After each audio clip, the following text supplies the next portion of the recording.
ብዙዎቻችሁን የረበሸና ያበጣበጠ ጉዳይ ጋሽዬ እኔ ፈታዋለሁ በሚል በአጭር ቃል መጥቶላችኋል። በመጀመሪያ ሁላችሁም እንኳን ደስ ያላችሁ። ሩታና አብርሽ ሊታረቁ ነው።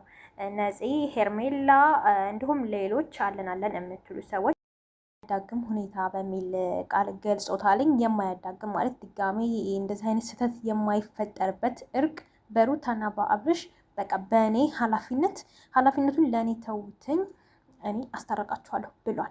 ታውቃላችሁ ነፂ ሄርሜላ ደግሞ ከነፂም ባለፈ ሄርሜላ በጣም ነው ያበዛችሁ እንዴ! ምንድን ነው በዚህ ልክ?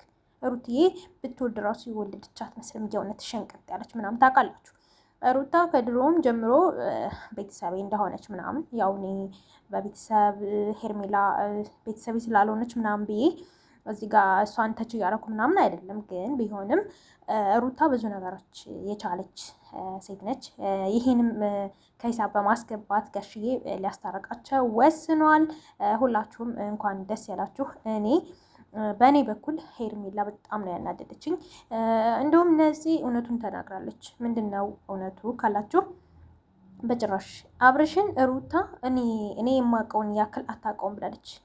ስለዚህ ሁሉንም ነገር ጋሽዬም ያለውን ነገር ሩታን አስረድቶ ነገራቶች እንዲስተካከሉ ልጃቸውን በጋራ አብረው እንዳሳድጉ እንዲሁም ለልጃቸው ሴት እህት እንዲመጣለትኝ ሌላ ታሪክ እንዲፈጠር ጋሽዬ የምችለውን ሁሉ አድርጌውም ማሳያችኋለሁ። ብቻ እናንተ ተረጋጉ ብሎናል።